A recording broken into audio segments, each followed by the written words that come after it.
Danny, Miranda, welcome to the show. It is an absolute honor to be here. Thank you. I need to give you thanks for three things. One, thank you for just being here today and speaking with me. Two, thank you for showing me what this work is and the way to go about this work. And three, and something that I honestly wasn't expecting, thank you for showing me the why behind this work for me and why it's so important for me and why it lights me up. So for all those reasons, just incredibly grateful and thank you for being here. You're welcome, man. I really appreciate that. And it's been a real joy to watch your journey unfold. And I find personally the podcasts that I enjoy listening to the most these days are the podcasts with friends or people who know each other or have some previous history. And so that's a very useful that there's so much that happens when you listen to a podcast that you don't see, and all the time that the hosts spend looking at the guest and understanding them. But then when they have a personal connection, it hits deeper. So I'm hoping that that kind of comes through today. Yeah, 100%. I mean, most people know you, and the way that I got exposed to you was through podcasting and through your voice. But what I find really interesting is that writing is really your origin story. Mm. And I think it goes way, way back than people would ever really realize about you. Mm. You would write recaps of your little league baseball games. Mm-hmm. And it showed you the importance of highlighting people and covering people and showing them their sense of self and their worth within the world. So I want to share something that actually puts you on the receiving end of that. And it's something that somebody wrote about you. Danny has become an incredible light force. He makes those around him feel loved and appreciated, and that did not come easily or quickly. Time has proven that Danny is the real deal. He lives by the principles he teaches. I share this because people should know that transformation is real. The work that Danny has done on himself is impressive, and his talent for helping others is special. Do you know who wrote that? Shout out to my mom. I love that. Oh, man, that brings tears to my eyes. December 2024, she tweeted that out. Yeah, I just was speaking to her on the phone for the last 15 minutes. Yeah, it's really special. Thank you. What do you think that highlights about you? I think the people who know us closest, the people who we spend the most time with, the people who raised us, the people who saw every part of the journey can reflect the truth of who we are deeper or have a greater context. And so it's just really beautiful to hear my mom say that. The phrase that I love, she says, Danny is the real deal. What's the real deal mean to you? I don't know. What's the real deal to you? Authentic, aligned, but I think what real also means is that, like she said, it's a transformation. And real doesn't mean it's always real. And if she's saying, hey, Danny went through this transformation, what did that pre-transformed stage of your life look like? Yeah. Yeah, that pre-transformed stage of my life, I could see looking back that there was a lot of ego in my behavior and a lot of ego in just subtle little ways, how there were moments when I was in college where my family would text me and I just wouldn't text them back. I wasn't proud of the life that I was living and I wasn't proud of the person that I was. And so that's kind of how it showed up. But I think the pre-transformed version of me was living more in ego than soul. And that's why I'm so grateful to be on this podcast. Yeah. I mean, that was huge for me. Obviously, just changed the name of the show, and it's felt so incredible. Where do you think that ego phase for you came from?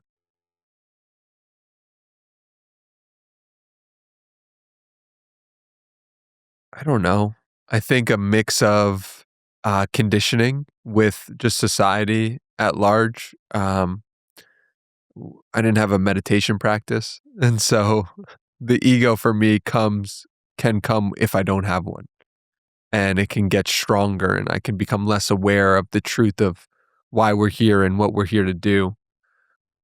So yeah, I don't know why that ego was there, um, but it it was, and it still is. Like, it's not like I've crushed and killed my ego. I definitely have an ego today as well. I just think it's in its proper place and with a greater sense of wholeness. So writing, like I said, played a crucial part in your life, especially as a kid, Mhm. and blogging and the sunny times Mm. and really finding that creativity within you and that creative stimulation. Mhm. But you kind of lost that and you found stimulation in other ways that maybe didn't serve you or that greater purpose. What was it like finding that good stimulation, but then having it be crushed by something else? What do you mean by that? By the stimulation, I guess, whether it was in college or sort of that ego phase where focus on things that were more consumption based Yeah. and sort of took you over rather than something that you were creating where you were releasing something that was helping you in a way. Yeah. You know, I'm really I'm trying my best in this moment in my life to be able to hold that version of me. I know that there's a tendency right now for me to be like, I judge that person. I judge that person because that person wasn't living up to his own standards, and I'm trying in this moment and like just in general in my life to be like, it's all good. Like, that was a person who was actually doing his best and didn't know any other way to do it and was actually really scared. He was scared to do what he thought was right and was scared to take that jump.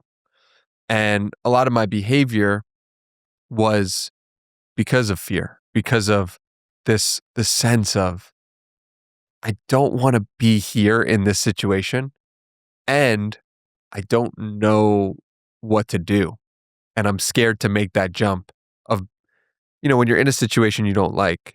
When I was in a situation I didn't like, in that moment, I didn't know how to actually take that step forward and have the courage to. And so all my behavior, drinking, gambling, smoking, drugs, all of that was just as a way to hide that I didn't want to take a leap. I didn't want to take a bet on myself. I mean, I had an idea in 2014. I discovered this recently. It's a blog post I wrote on a forum that was saying this summer, and I was in college at the time. This summer, what I want to do is I want to record 100 podcast episodes. And I want to interview people who are in social media and I want to learn from them and understand them. I never did that. I did do that 6 years later, but that was in me and I was scared to take that jump and actually do it. And so I have a lot of compassion for anyone who's dealing with that amount of fear. And I think often the behaviors that we don't like are as a result of living in some fear. And um, we can get upset at the behaviors and get upset at the person, but really it's just being scared. I was just scared. I think that goes to the real deal as well. Because if you're saying, okay, I want to have compassion for myself, I don't want to judge myself, like that's what that realness looks like. Yeah. Because real is a process. Mm. Real doesn't just mean, oh, this is something that I'm proud about. This is something that's good. This is something that, I'm proud to talk about myself now. But real is like, hey, this is who I am. This is who I was. And this is sort of that process of working through that. What was it? I'm interested, I'm interested about the gambling component. Yeah. What was it that I guess lit you up? Maybe even if it was coming from fear, Hmm. what was it that really stimulated it for you? Like, why did I go into gambling? Yeah. When I was 12 years old, I started my first fantasy baseball team. And so betting on sports, watching sports was something that I was interested in since I was 5, 4 or 5. I was watching the Mets and the Yankees play in the World Series. Uh, and then by the time I was 12, I was like, "Oh, wow, I can pick these players and then we could have a prize pool at the end." And so I just think it was something that was programmed into me. And it was enjoyable to me and brought me a lot of fulfillment and fun. And then it just got bigger and bigger. The bet sizes got bigger. The uh, the games that I would bet on got bigger. And before I knew it, it was out of control. And it was just something that I was doing on a random, um, just like graduating college and feeling like I'm still betting on games. I don't know why I'm doing this. I don't want to be doing this. And and so yeah, I don't know. I think that's why it what was so stimulating was it was programmed into me to do that. What was the way of, I guess, deep programming yourself? Yeah, I mean, it took a lot of consciousness. I often talk about the moment that was most significant to me was I had been out of college for a couple years and I was in San Diego and I was betting on sports and I didn't want to be. I want to be done with that kind of chapter in my life, but I knew that I was hiding it from my parents. And so I told them, I said, this is what it was very difficult for me to do in that moment of telling them, hey, I'm betting on sports. I don't know why I'm doing this. This is really painful for me. And my parents, God bless them, they were just so loving and just there for me. They didn't judge me. They were just like, okay, well, you're going to get the help that you need and we're going to help you do that. And that was really impactful for me. So I think that was the first moment of actually addressing that this was a problem. And once it had the light, then I could start actually taking steps to be done with it. And I then saw a therapist, and then um, I just it just became less and less appealing to me as time went on. And it's really beautiful to be in a place where I love watching sports today, and I have no interest in betting on them. So what year was that when you thought like, okay, this is something I need to get out of my life? 2020. 2020? Yeah. Okay, so you started meditating in 2019? Yeah. So that's fascinating. So Yep.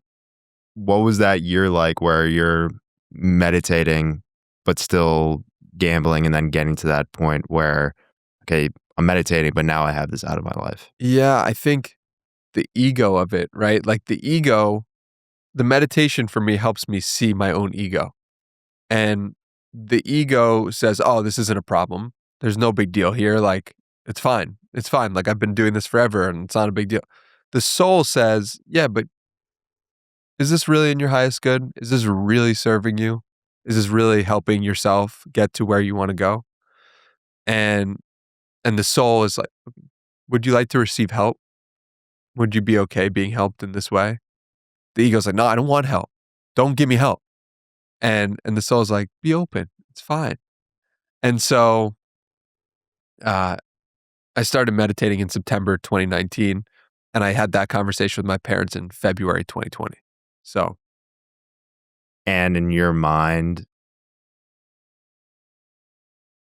do you think there's a correlation there or that you were able to have that conversation? Do you give credit to meditation for that? absolutely. I had greater awareness of myself than at any other point in my life. So, absolutely. And what facilitated the start for meditating? I was working a job that I didn't like. I had everything I wanted. I was working from home in 2019. That was not like a thing that people could do very easily. I could work from anywhere. I was making six figures. I was I was living with my friends. I was working out twice a day. I was living in the sun. I was like, life's good. But how come I don't feel good? And so that juxtaposition of my life should be good. I should be the happiest I've ever been, but I know I'm not, led me to say there's something off here. And I don't know what exactly it is, but I'm going to figure it out. And that that led to me to start to meditate because my friend Tej Dosa, he had been meditating for 10 years. He was a 26-year-old guy, had been meditating for 10 years. The man is a Crazy. monk. The man is a living monk. And I knew there was something different about him. He had less fear. He had more love. He would tweet about, "Oh, I talked to this stranger, er, and I was able to make a conversation with this homeless guy."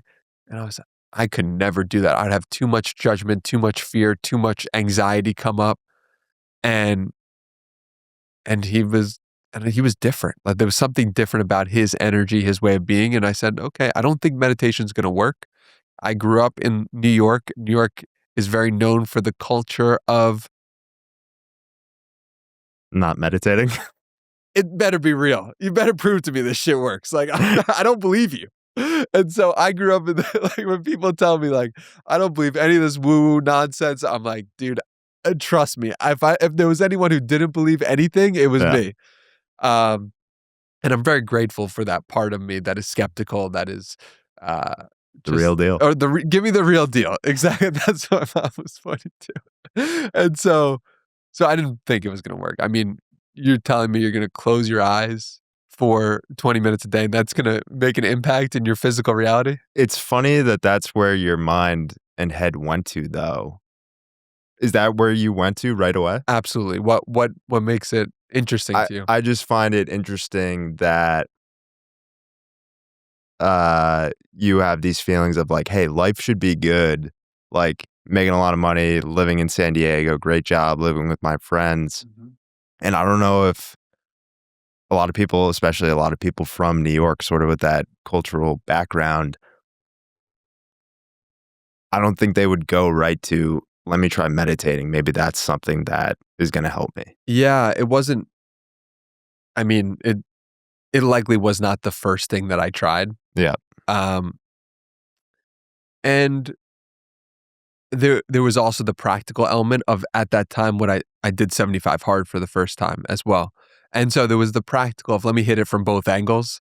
You know, I didn't know I was hitting it at both angles, but it made sense to me. Oh, warrior monk, and combining the two. So it wasn't just like let me meditate. It was let me meditate and let me do something about it. I don't. If meditation doesn't work, that's okay. If 75 hard doesn't work, that's okay. But I think doing both will give me a sense of purpose and meaning that I maybe have not experienced before. what did those first, if you can recall at all, exposing yourself to meditation, those first times, like, what exactly did that look like? Because I think that's what challenges people Mm, or stresses them out when it comes to meditation. yeah. It can I think you could honestly even make the case, like, if somebody starts to meditate, like, it can actually be kind of a stress-inducing process at the start if they've never done it before and can be very uncomfortable. So what did that beginning phase look like for you? Yeah, it is definitely a stressful process, and it's similar to going to the gym for the first time. Yeah. You go to the gym for the first time, I know for me, I was like, I'm a 140-pound soaking wet kid, and here I am at this gym. I don't know what to do. I don't know how it works. What is going on? And so I think the same thing happens for people when they meditate for the first time. It is, I always say to people, it's very important that you do it for a set period of time without judging the results. Because if you meditate for a week, that's not going to make meaningful impact in your life over the long term. And the same thing, if you go to the gym for a week, it's not going to make meaningful impact for your life over the long term. It's just the way it works. And and so for me, those first few were like, I'm not going to judge. I know my tendency is to want to figure out if this is real, if this works, whatever. But let me just do an experiment for 75 days or 90 days and let me see if this actually works. And and what really got me, what really said this is weird, I don't know what is going on, is when the divine moments, the magic started to happen in my life that had previously never happened, that I was not aware of. And that was I didn't attribute it in that moment to meditation. Looking back, I one definitely, totally, 100% do. But this ability to recognize the magic that was unfolding, and not just like little moments of like, oh, I'm so grateful for the light and for this podcast studio, which is very beautiful to do as well, if you actually can feel that. But big moments of I'd read something in a book and then my friend would text it to me. Or I'd be doing 75 hard and I want to be a personal trainer and decide I'm going to do that. And then I go to the gym and that the owner of the gym is doing 75 hard at the same time. And it's not a program that's widespread in 2019. It's just a random little thing. And so these moments never happened to me before that told me this is right. Keep going, keep doing this. And they scared me. They scared me and filled me with awe at the same time. And so, yeah, man, I mean, those beginning stages of meditation, for me, what told me it was real was the divine moments, the synchronicities, the magic of life. And I was noticing that I was becoming less ego driven in my day to day life. Why'd those moments scare you? Well, in one situation, it was super confronting. So I've told this story before, but basically, this was the first moment of magic that happened to me in my life. And it was, I was, I've been meditating probably for a month, or maybe it was a week. I don't even know. But I decided in the beginning stages of that I just quit my job and I was like, okay, what am I going to do now? And I decided I wanted to help creators with online courses. And so I messaged 100 people. One of them responded to me right away. We got on the phone, we spoke, and I was like, this is amazing. This guy with 100,000 followers, I'm getting on the phone with, I'm going to create a course for him. He's pumped about it. I was like, what is going on? And then uh, either in the next day or the next week, I go to a coffee shop in San Diego. I go to the bathroom. I come back from the bathroom, and a woman looks me straight in the eyes. Says, hey, how's it going? This woman's probably 40s, 50s, 60s. And I started a conversation with her. And within 5 minutes of talking to her, I'm standing up while this is happening and she's seated down. As she says to me, I think you should come to my church. And I said, why? Why should I come to your church? She said, well, there was a guy that spoke there last weekend who you would love. He was a guest speaker and you guys, you have great energy and he has great energy and be amazing. She said, the guy, his name is Charlie. It's like the guy that I spoke to on the phone like yesterday or in the last week. His name was Charlie. It's the same guy. And that to me was so scary because I'd previously never experienced anything like that. And it was scary because I didn't want to go to church. I was a guy who was raised like with a Jewish mom and a Catholic dad, and I didn't really have a strong religious faith, and I wasn't going to church, and it was confronting to go to church. And so that's why it scared me because it showed me my fears. And I think that's what these divine moments do. They can show you your fears in a deeper way and allow you, if you choose to go into them. I did not. And it's one of the biggest regrets of my life, not going to that church. And I wasn't ready for it.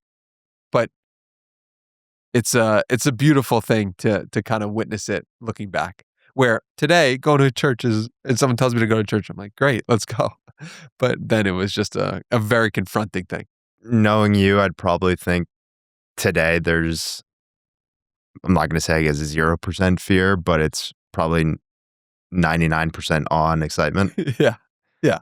For that thing, absolutely. You know? Yeah. But there are fears that exist within me that Yeah. have not been uncovered, alchemized, gone into yet. And it's so cool to see and reflect on that. Because I have fears today around starting a family and making enough money in order to do that and living the life that I want that is true to me in that way. Those are my fears today. But when I get confronted with those fears, it's scary. And when synchronicities point for me to confront those fears, I'm like, oh, come on, you know? But the fear around the church doesn't exist. And I hope that in 5 years, the fear around the family will also not exist. But, it will require me to go into that. and it will require me to unfold into that process if that's the way I'm supposed to unfold. So, So I guess when you are faced with those fears, or I guess any fears within your current life, what's your way of working through them? right now it's to get quiet, to listen to the still small voice within. It's to remember the other moments like this that I'm describing of the thing that I was so scared of and going into it. It's to talk to a friend who might have good insight on this specific fear. It's to be with it. I mean, it was so interesting. I was on the phone with a good friend of mine in the last week, and I normally have this habit of biting my nails. And for a week or two, I hadn't bit my nails at all. And I was like, wow, this is awesome. Like You're saying when you get nervous, or just in general you do that? in general I do it, and it wasn't something that I associated with nerves. It wasn't something I associated with fear. And it had been 2 weeks since I had bit my nails at all, and I was proud of myself. And we were talking on the phone, and she started to ask me about home and family and creating a life. And I started to bite my nails unconsciously. And I looked and I was like, oh my God, I just did that without awareness. And because I had 2 weeks of not biting my nails, I could see that really clearly. And I told her, I was like, listen, I just bit my nails. And that was, wow, like that forced me to go into the fear and allowed me to recognize the fear was so real. Well, that's fascinating that I immediately went to nervousness, Yeah. because I'm the exact same way with, I don't bite my nails, but I pick my nails. And Yeah. I guess it was probably similar to you. I didn't realize it all the time, but I realized, like, oh, like this is a nervous tick of mine. Like when I get stressed out or whatever, like I need some type of, I mean, I think it's actually kind of interesting because you're like, okay, I want some type of physiological reaction where I'm focused on the physical and it's keeping myself away from those fears. Mm, At least that's the way that I see it. yeah. It's a way to soothe yourself. Yeah.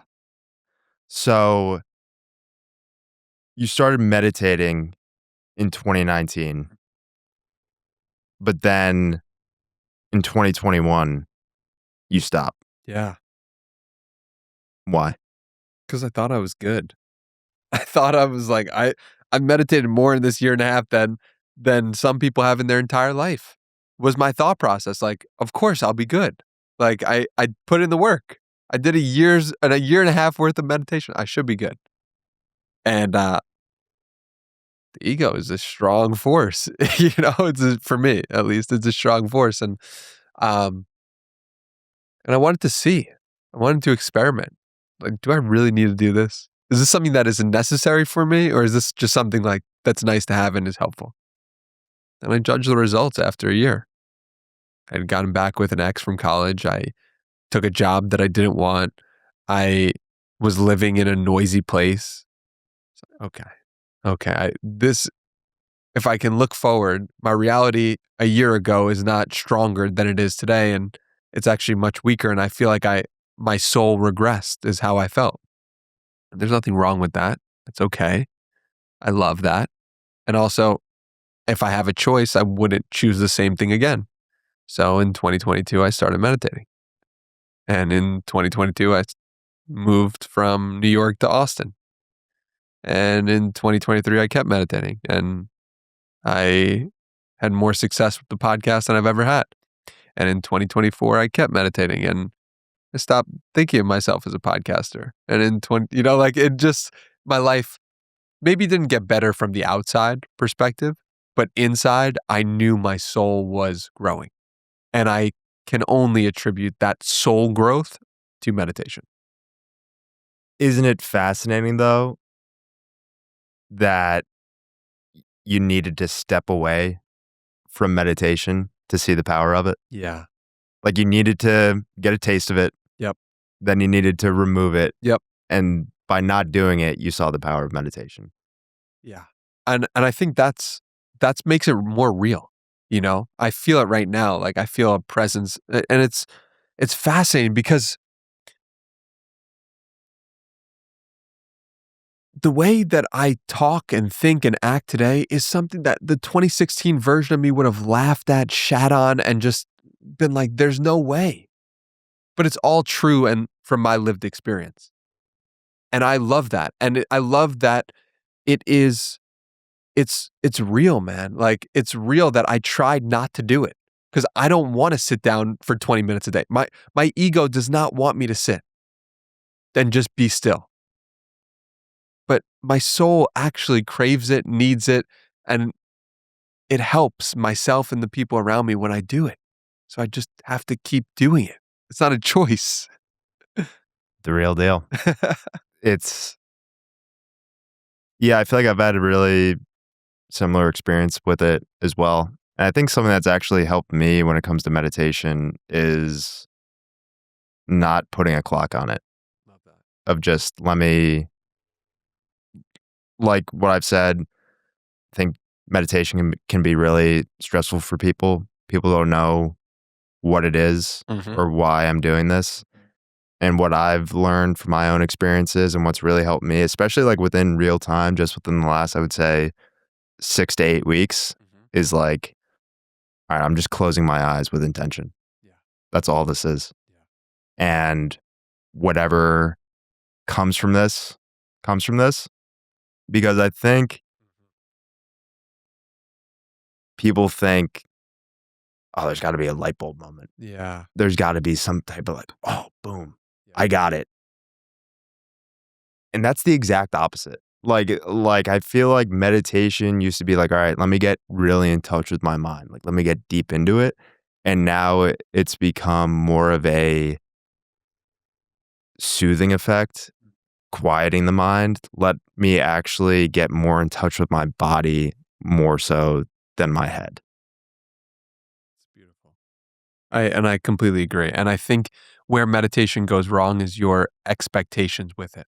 Like, Yeah. where I've gone wrong is my expectations with it. And if I expect it the expectations people place on meditation are so high, and this idea that I'm doing it wrong is so prevalent, and people say to me, "Okay, but I'm thinking thoughts. How could I be meditating?" And I say to people, "Well, thinking thoughts during meditation is the same thing as sweating while exercising. It's a sign that you're doing it right." And if you went into it with no expectation, I don't suspect this will do anything for me. I don't suspect I'll have some divine moment, some flash of inspiration, some depth of whatever. When you just go, okay, I'm going to try this as an experiment for my soul's evolution. Or that probably wouldn't have resonated with me in 2019, but I'm I'm going to try this for for more peace in my life, for more a felt sense of appreciation and connectedness with things, for just more joy and happiness. Try it, for 90 days, 20 minutes in the morning. Just close your eyes and just see what happens. Make sure your back is sat up straight, like you're not doing it laying down, just to start and see what happens. You could do it, put a blanket over you, like make it comfortable. Like make make it an enjoyable experience, as enjoyable as you can. Make your legs out. You don't have to do it. I think what stops a lot of people with meditation is doing it right. I'm not doing it right. I don't know what the right way to do it is. The right way to be with yourself is to be with yourself. And we've spent so much time, it is so easy, myself included, to get sucked into the phone, sucked into what other people's thoughts are, what their beliefs are, how we can, what is this communication and connection with people I want. And, and I think all of that is beautiful. The fact that we can connect with anyone, any place, anywhere, anytime is amazing. And before we do that, let's connect inside. Let's see what is true for us. Let's see what arises. What is the feeling that's deep beneath our conscious awareness? What comes up when nothing is present? And that to me is what it's all about. And that to me is from that place, we can then connect with others in the deepest, truest, most real sense. And I think taking a lighthearted sense with it as well, if you're talking to somebody who hasn't done anything before and they're in that beginning stage, I think almost like in a comedic way, it's like, well, you haven't been doing anything. So just by doing something, you're going to be doing something right that you weren't doing before. Yeah, totally. Totally. It's it's just like spending some time with yourself can never be a bad thing. I have that fundamental belief. Yeah. Getting more understanding of yourself, getting more connection with yourself. It's from that place that you can then connect with someone else in a deeper, truer, realer sense. And I don't know if that's true for everyone. I believe it is, but I also believe that's been 100% my experience. And so that's what I'm allowed to share. So you were in San Diego and then you moved back to New York and then in Austin, 3 different environments. Mm-hmm. How has those 3 different environments changed you as a person? Yeah. Yeah, man. There was a part of me in New York where it's very hustle focused, very uh, go, go, go, like that. Let's get it. Let's get it done. Let's get shit done, which I love that aspect of me. And then when I lived in San Diego, it felt like a deep breath. Felt like, oh, I could go to a yoga class. I could train outside. I could go for walks with the sun. People are more relaxed. People are happier. People are more tan. People don't care about working as much. That's not as much of a status symbol as it was in New York. And then I think Austin for me has been the perfect mix of both. It's been the perfect mix of, yeah, I have friends. We get stuff done. I get stuff done. I love getting stuff done, and I love just being in the presence and just connecting. And I, you got to find what works for you. But Austin for me is the perfect middle ground of the two. Did you feel that pretty quickly? I mean, I felt it right away. I'm happier here than anywhere I've been. Is what I felt when I visited Austin, and then I visited again for other podcast guests. And then it's like, wow, I have more people to talk to and more people I want to talk to. And then I visited again. I was okay, I'm gonna move here. I'm gonna do that. So it was a process and it built on itself. And I love Austin today. And I love how much, how organic that whole unfolding was. And that was now 4 years ago that I visited for the first time. So it's wild how these things kind of unfold and expand, and um, grateful to witness that journey. Very similar experience to you. Yeah. I mean, it's almost like the airplane hit the tarmac and it was like, "All right, we're here." But, no, yeah, it was very quick, sort of first couple of days here of that first visit. I was just like, "Ah." But it's weird that before I got here, there was, like, an inkling of, Because like, I think this is gonna work, yeah. which is weird because I've never been in the state of Texas before, never Wow. been to Austin, Wow. but, yeah, it's been an incredible environment for me as well, and yeah, you feel it physiologically as well. Yeah. Like, there's just a deeper feeling behind it. Yeah. And here's the thing, when you say, "Oh, I had this inkling, I had this knowing," there's so many inputs that we are unaware of that are happening at a deeper level. If you listen to a podcast with me in Austin and then you listen to another and you're like, "Oh, this guy lives in Austin, this guy lives in Austin, this guy," and I resonate with all of these people.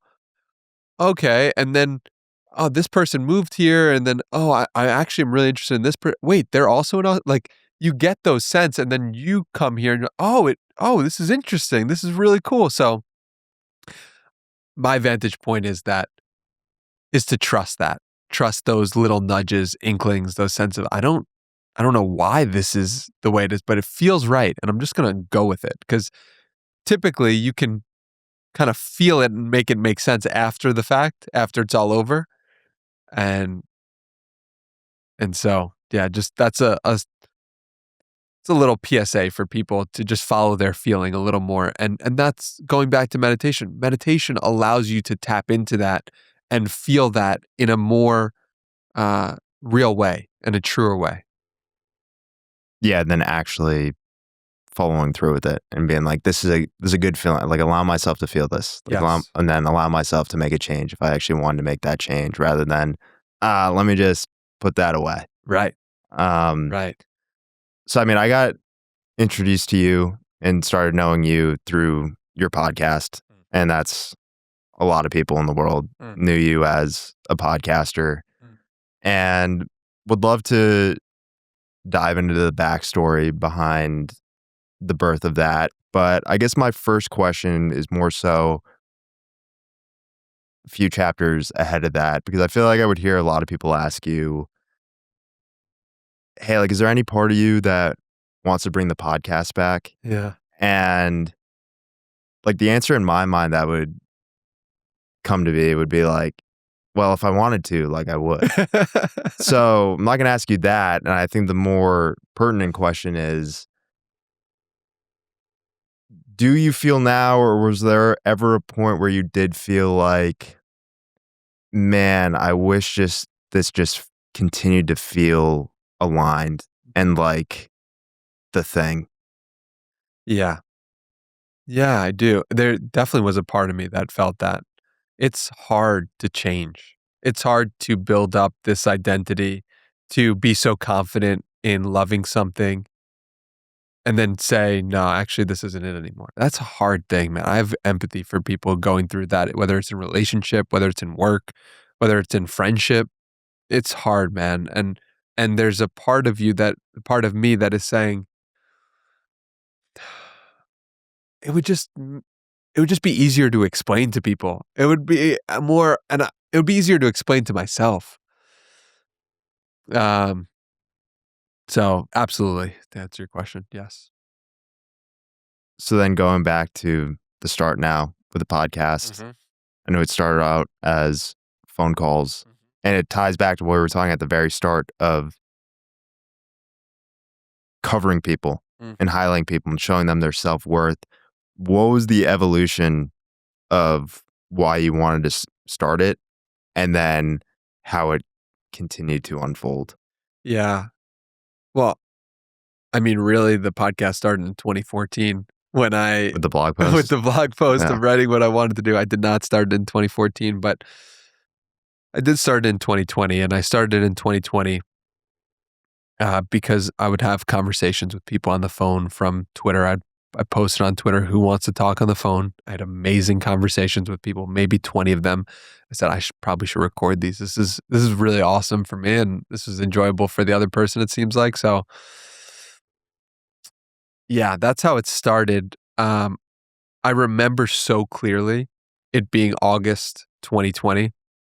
I rented out a cabin in the woods for 5 days just to read, reflect, meditate, and that experience, I'll never forget coming back from that experience because I had written 100 people, if not more, of people I wanted to reach out to interview for the podcast, and I know what to do, and I'm gonna do it.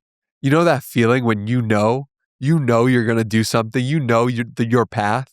I had a client I was working with recently for hypnotherapy, and, uh, and they were like, "I just want that feeling back where I was studying German and I knew I was gonna go to Germany and I knew what I was gonna do. It didn't matter what anyone said. It didn't matter the circumstance. I see that energy you have right now, and I like that energy is so infectious. Tell me about it. It's freaking addicting. It's addicting, that feeling of like, I'm making progress every day on the goal that I want that is so true to me, and I'm gonna work at it. So Go. Please I'll go. give you two of those things, Yes. and that's why I love the podcasting. Mhm. It's because it gives me that feeling, Mhm. and that obviously not like physically, but I'm like, there's like a taste. And Mm. two instances that have transpired. Um, Bill Schufelt, he's the co-founder and CEO of the brand Athletic Brewing. And this was probably a year or so before I even started the podcast. And I was just on a walk and I'm like, this is the first question I'm going to ask him. Wow. This is the first question I'm going to ask him. Well, you were listening to him on a podcast No. I or was literally on a walk, not listening to anything. But like I was like in that part of, I want to start a podcast. This is a guy that I want on it. wow. This is a question this is the first question that I'm going to ask him. Wow. And to pull up my phone again, and this is the second one that has transpired. So that tweet from your mom, Yes. I screenshotted that. I screenshotted it the day after she tweeted it. So Wow. December 8th, 2024. Wow. Wow. And so I guess it's two things. It's being long-term focused, but also like it doesn't even feel like patience Mhm. because I'm like, hey, like I'm on the path. Like I like walking the path. So that day I'm gonna get to. Yeah. So I completely understand where you're coming from. Yeah. Yeah, man. And it's like when the little actions line up to the place you wanna go, Yeah. it's just like, oh, it's the best feeling. And so I'm so happy you shared those, and it filled me with joy to hear that you've also had that experience of like, I'm going to interview this person, and this step is the exciting part of how it's getting formed. And I think it's worth pointing out that you can have this feeling towards anything. It doesn't have Oh to yeah. be podcast related. And I'm sure you felt that. You've talked to me before about at the gym. The gym was like this moment of like, I'm going to the gym. I know where I want to get to. And that feeling of putting in those reps and thinking about what's that workout going to be like? And how am I going to attack this? And what's the food that is such a fun And that's feeling. why I knew it about this. It was Yeah. like, oh wow, same exact feeling Yeah. Yeah. from the get. Yeah. And so I was in this Airbnb and I was coming back and feeling like I know what I'm gonna do. I know what I'm about to execute. And and that led to the start of the podcast. I mean, I started recording, let's call it April 15th or April 20th of 2020 approximately. And I recorded 20 episodes in 30 days. By the time I launched September 23rd, 2020, I was okay. Okay, I now have a backlog of 20 episodes. I love doing this. This is fun for me. I haven't released a single thing. I'm excited to execute. And it just kept going from that place. And what a beautiful journey of my soul growing. This is the best way for me to put it today of just more understanding of myself, more curiosity, being a better listener, being more connected. Um, yeah, it was just and it was coming from an organic place. So that's how it started. You feel like you still hold that pretty close to you, like in the present moment, or does it feel more memorable? Um, the feeling feels like a beautiful chapter of my life that I'm sure will come back in some way, but in a different form. Any idea on what that new form would be? I want to interview people's subconscious minds. I've spent the last 6 months doing hypnotherapy training and spending the last 3 months doing 143 hypnotherapy sessions. So, in the first 3 months of doing the podcast, I recorded probably 50 episodes, 60 episodes, which was like 3 a week. In the first 3 months of doing hypnotherapy, I've done 150 sessions, 143 sessions. And so that's 3x the output. It's very similar. It's an hour and a half conversation. It's less than an hour and a half. It's an hour conversation with someone's subconscious mind. I take you to a deeper, relaxed, meditative state. And from that place, we have a conversation about the truest, most important things in your life. And for me, that process is so fun. Um, and I think doing interviews like that would be really interesting. Um, that's one idea I have. The other idea I have is to do to how did this happen exactly? You know, there was a journey that unfolded where in 2024 I stopped podcasting really in the way that I was. 2025 didn't really podcast at all. 2026 here I am. What happened since 2019? How did this kind of unfold? And what I'm going to do or what I feel excited by in this moment is sharing the book notes of all of the books that have kind of impacted me in a deep way. Mm. And so someone could say, okay, I see he read this book. This is why he had this experience. This is why he went down. And for me to be able to kind of talk to the books in a way similar to David Senra, but just in my own way that is true to me. So that's what comes to mind today for what I'm excited about. Another fascinating angle, and this would be wild, is if you went through every single podcast guest again, but with the hypnotherapy session.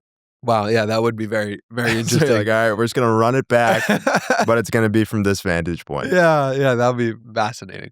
That would be fascinating. I mean, what's cool, hypnotherapy feels deeper. And it feels like something that is, for some people, it's not ready to be public. When you're watching someone or listening to someone on a podcast, it's like it's the version of themselves that they understand.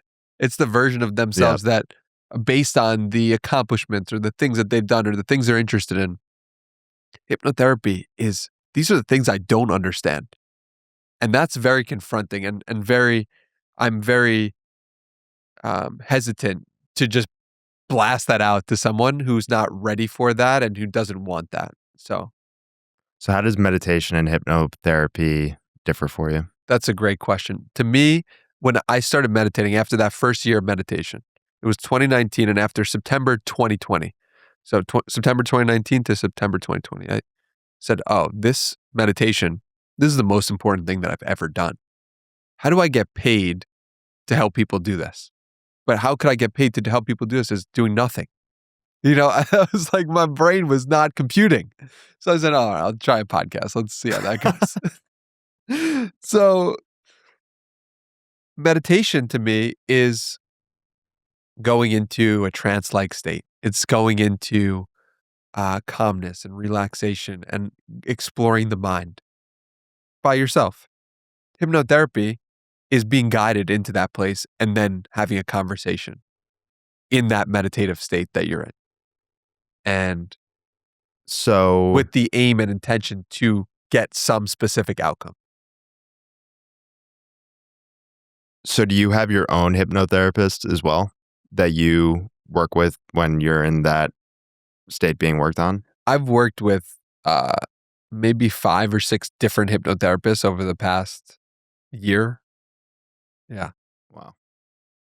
And so from that vantage point, being the one who's in that seat, how does that experience between meditation and hypnotherapy differ? The way I feel as the client is that I'm going into a meditative state. They're helping me get to a meditative state. Okay. And then from that place, we're talking. And they're asking me questions. They're helping uncover the aspects of me that are supposed to come out in that session based on what we discussed. And do you think, I know we're talking about earlier, like, don't focus on like the outcomes of things when it comes to these types of practices, but do you feel like you've experienced a different outcome from hypnotherapy versus just meditating on your own? Absolutely. Yeah, I mean, meditation is beautiful because it gets you comfortable with the place of peace. It gets you comfortable with what your thoughts are. It gets you comfortable with yourself. Hypnotherapy, you could do a hypnotherapy session on getting comfortable with yourself. Or you could do a hypnotherapy session on, I want to be a better speaker. Or you could do one on I want to be the type of person to be more confident. Like there's so many different ways in which you could do a hypnotherapy session. And I love it because it kind of bridges the East and the West. The East says, just be here now. The West says, let's get some goals. Let's get some things done. And I try to be a bridge between those two worlds. And hypnotherapy is a great bridge for a lot of people to get into a meditative state and also to get something done. So to recap, when it came to meditation for you, it was when you were in San Diego. Mm-hmm. Life was going good, but didn't feel good. And your friend Tej Dosa is really the one that showed you like, hey, meditation could be a thing that could help me here. When it comes to hypnotherapy, what was that, I guess, similar factor of started that for you? So I read this book, Many Lies, Many Masters by Brian Weiss, and the book made me question my reality that I was living in, the assumptions that I had about the world. And I really, I'm really excited to reread it and talk about it because it's been 2 years and I don't have. It's going to feel like a new book. Yeah, exactly. You know that feeling. It feels like a new book. And so I read that book. That was pretty cool, but I wasn't like, I'm going to be a hypnotherapist. Then a year later, I read a book called You Were Born to Be Together Again by Dick Sutphin. It sold over 1 million copies in the 70s or 80s, and no one has heard of it today. And it's a book about uh, 16 different cases of a hypnotherapist taking clients through past life experiences where they connect with their current partner and see how they lived in past lives together. This is something, 10 years ago, I've been like, what did this guy just say? It's great that you still have that to you, or like you're able to experience or appreciate the,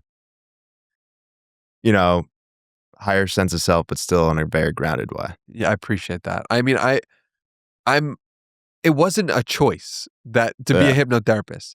So I read that book and then I said, okay, like this feels like my path. This feels like something I'm supposed to do. I don't want to do this. It's not my ego, East Coast mentality, New York And this is something that you had felt with the podcast, or completely new feeling? I would say it was slightly different in the sense of, the podcast, there were fears that came up. And in this fears came up, I don't know. It's a great question. I haven't considered that. I haven't considered whether it was a different feeling or the same feeling. It might be similar. Okay. Okay. This is a route, a road that I want to travel. And I said, who do I know that's a hypnotherapist? And I remembered, oh, there's this woman named Grace Smith who I really enjoyed interviewing on my podcast. I spoke to her twice. She has a school. So I started to look into the school and I was like, oh, wow, this feels right. And, this isn't a past life hypnotherapist. That's weird. I don't want to do that, but like a regular hypnotherapist, people go to hypnotherapists for smoking or weight loss. That's very common. Let me try that. And even though I'd read these two impactful books, I was not in the place of, I'm going to be a past life hypnotherapist, bro. That's too much for me. Even though so and that was like 6 months ago, and so then I started to study and I loved it and I was wow, I love school now. All of a sudden I never liked school in my life. Now I'm loving it. Then I started taking clients on in the last 3 months and I was wow, I love doing this. This is so fun. Then some of those clients have had past life experiences unprompted. Uh and it's like I want to be a past life hypnotherapist. And I'm like, what is this? What is going on? But I know that that's the ego. I'm talking right there from an ego level of like, I don't want to do this. Stop making me. But the soul is saying, this is your path. This is enjoyable. This is fun. This is actually very useful for people. This is useful for yourself. And I don't know if I'm going to be a past life hypnotherapist for the rest of my life, but I know that hypnotherapy as a modality it's very near and dear to my heart, and it's very useful, and it makes me feel useful, and it helps people. So I'm just going to continue doing that and continue walking that path wherever that takes me. Something I've heard you mention in a conversation of ours a while back is that, and it goes to what you're saying right here of, I don't know how long I'll be doing this, is that you say you live in the next step. Yeah. How does that, I guess, either help you with your fears or just sort of guide you through life? Yeah. When you read a book like The Surrender Experiment by Michael Singer, which I'm rereading now for the 5th or 6th time, you get the sense of someone's life and the sort of life that is exciting for me to live and is not for everyone. The sort of life that's exciting for me to live is I don't know. I don't know how this will unfold. And I'm open to seeing how it might, and I'm open to seeing how life is guiding this process.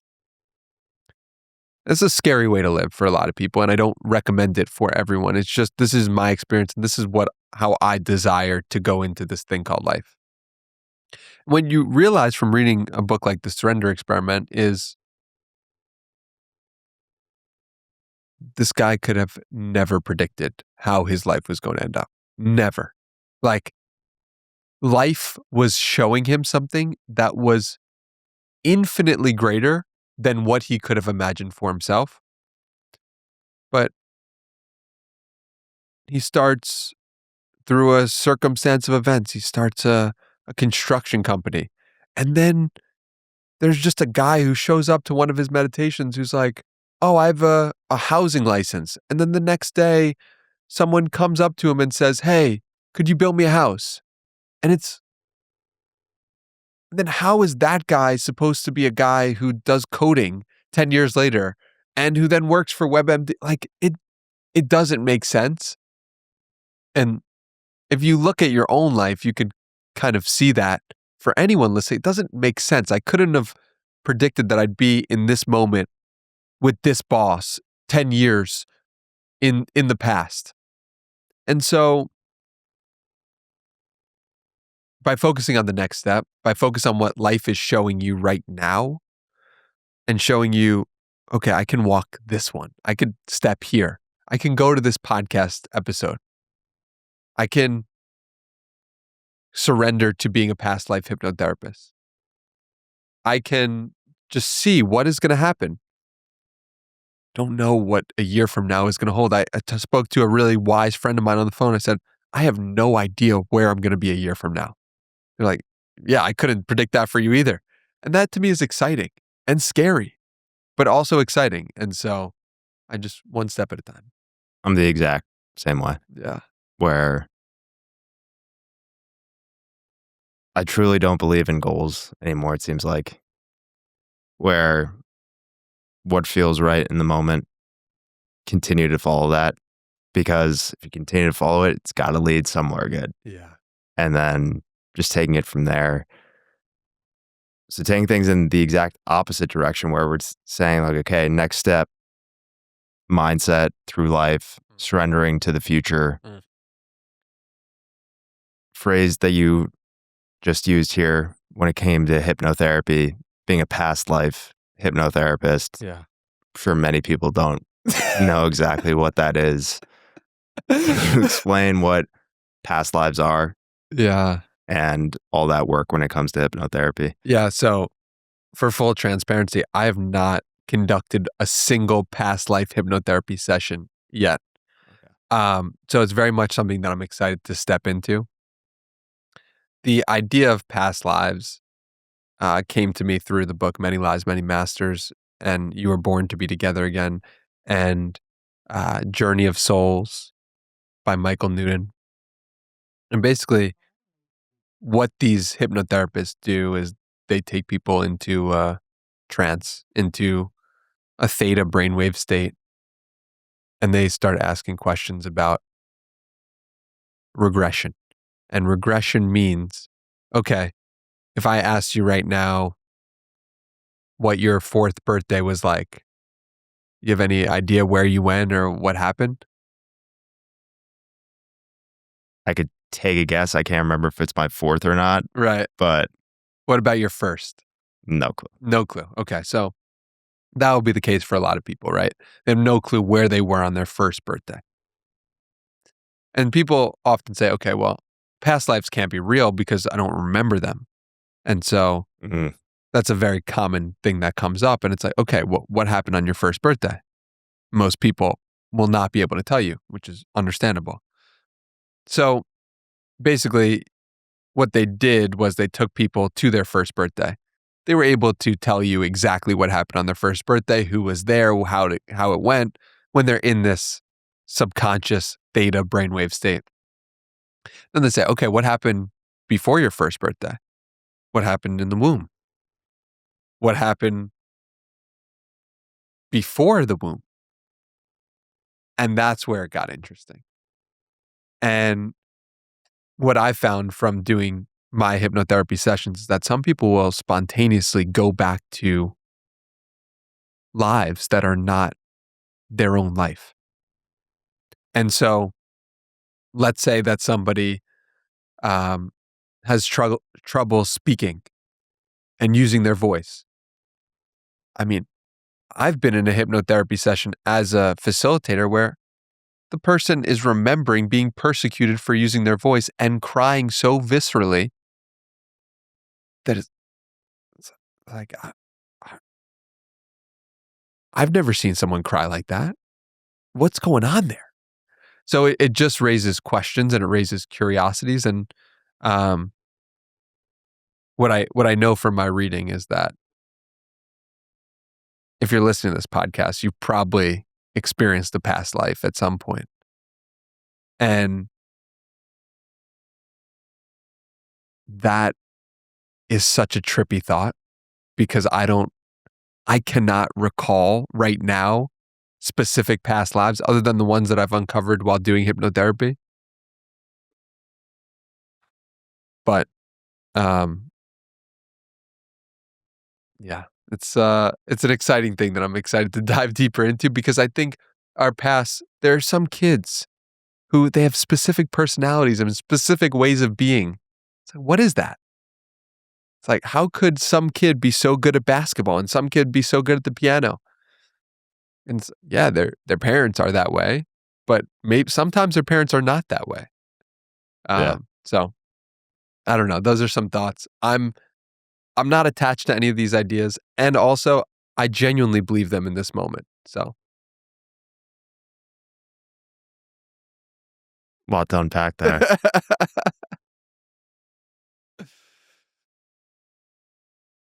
And would you say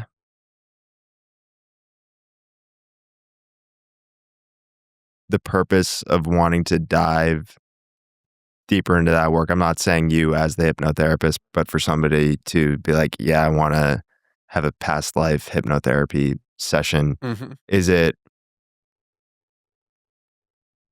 just wanting a greater knowing of who you are, or what is, I guess, the deeper purpose behind it? I think you go to a past life hypnotherapist either to explore yourself in a deeper way, or there's some issue that doesn't make sense and that you're really trying to solve or work through or figure out that you've tried talk therapy with, or you've tried, um, it just won't go away. So I think that's why someone would try it out if they weren't interested in just the broader sense of I'm trying to understand myself more.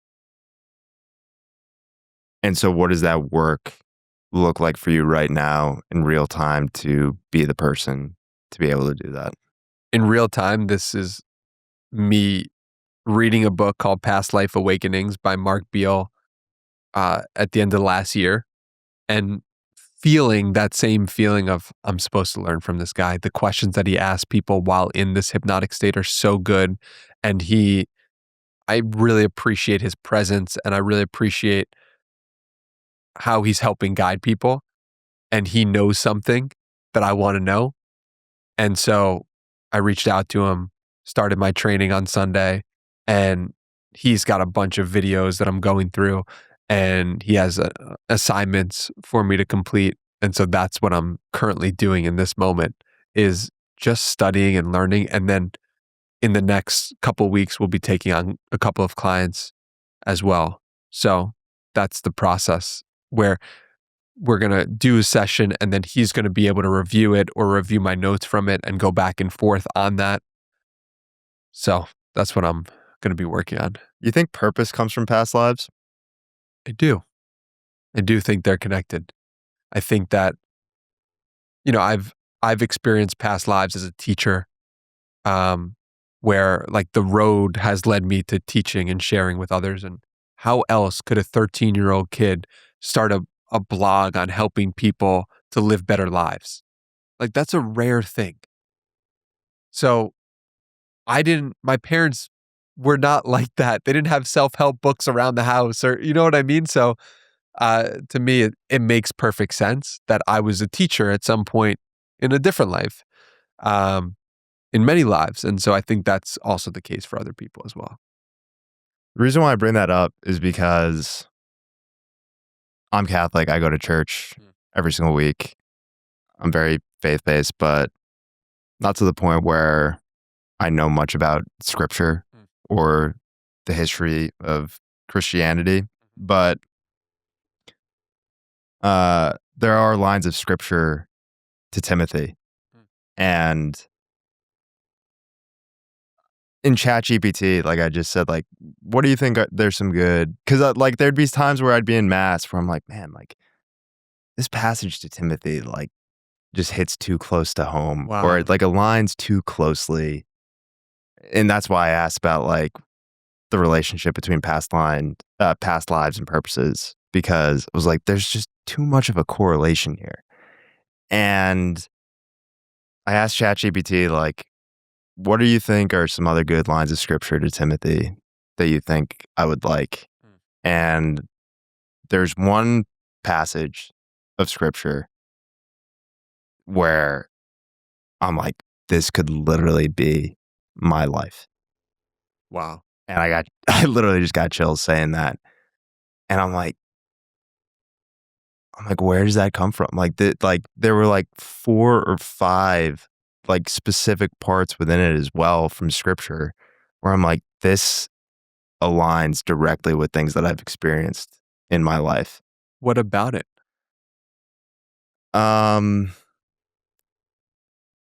There's one part of it that talks about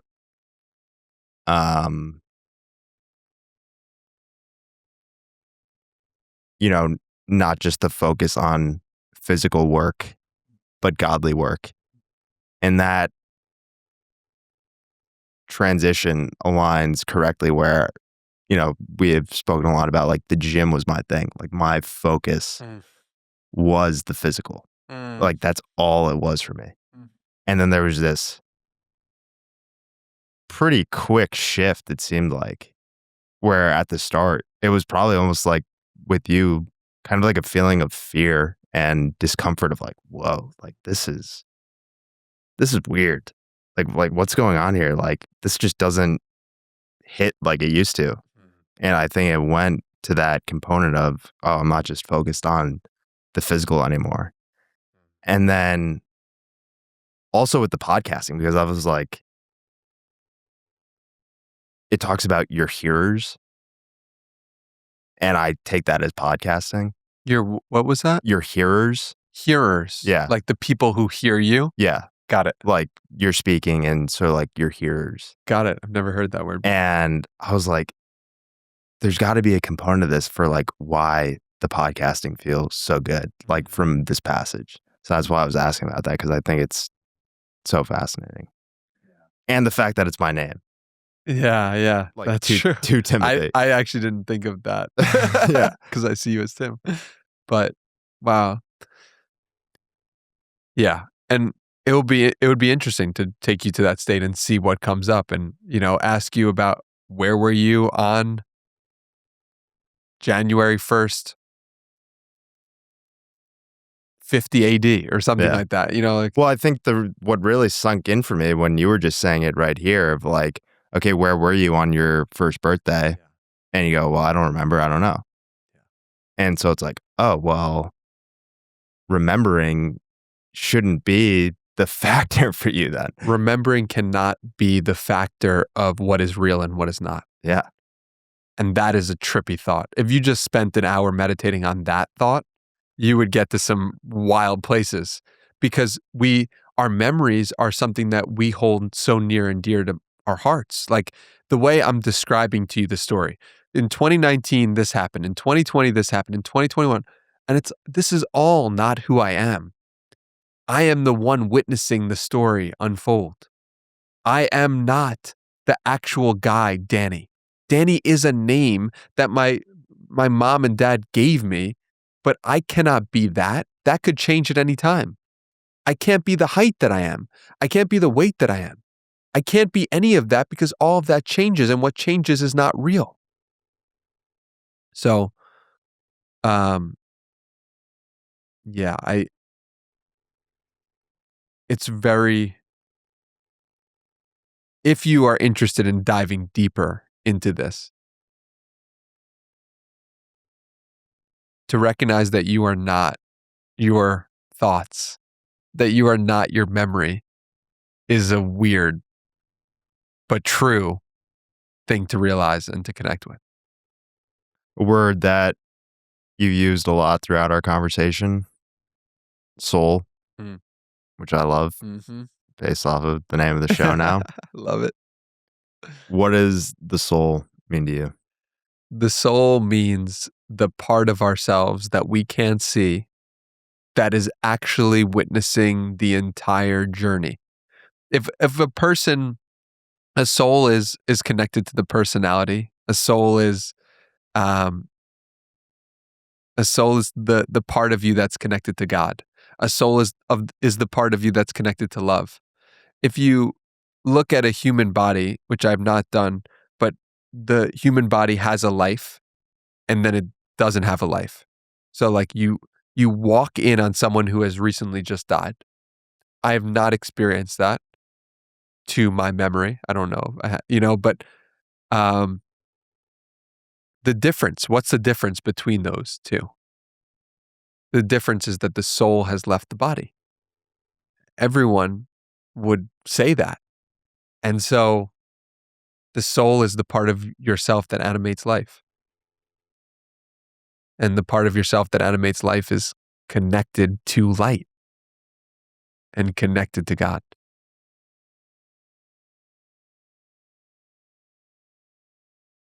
Question to go on the inverse of that. If you're saying the soul is connected to light, would you say identity is connected to dark? Would you go that far or no? I don't think so. I think identity is what we create, is what the soul creates when they're in the physical body. Identity makes you feel comfortable. It's not true. It's not true that I was a podcaster. It's not true that I'm a hypnotherapist. It's true that the putting and trying on those identities were useful and helpful to make me feel more at home in my body. It's the same thing as a home itself. An identity is like a home. If you have a physical home, it makes you feel good. Makes you feel good. Oh, I can go to sleep at night. I know where if I travel, I can come back to. It's not true that that's who you are. You're not your home, but it makes you feel good. That's how I think about identity. Danny, it's been great talking with you today. Where can people go to learn more about you? Any other info you'd like to share? Yeah, so you can go to dannymiranda.com. You can send me an email, danny@dannymiranda.com too. I'd love to hear from you. Love to hear what you thought about this episode. Um, I'm very excited because I just finished today uh, a confidence hypnosis, and I'm going to give that away to everyone that signs up for my email list. So check that out at dannymiranda.com. And yeah, man, it was an absolute pleasure. Love talking to you. Love talking to you on the mic, off the mic. I appreciate all the insights, the wisdom, and the questions. It's awesome. Awesome. Great talking with you today.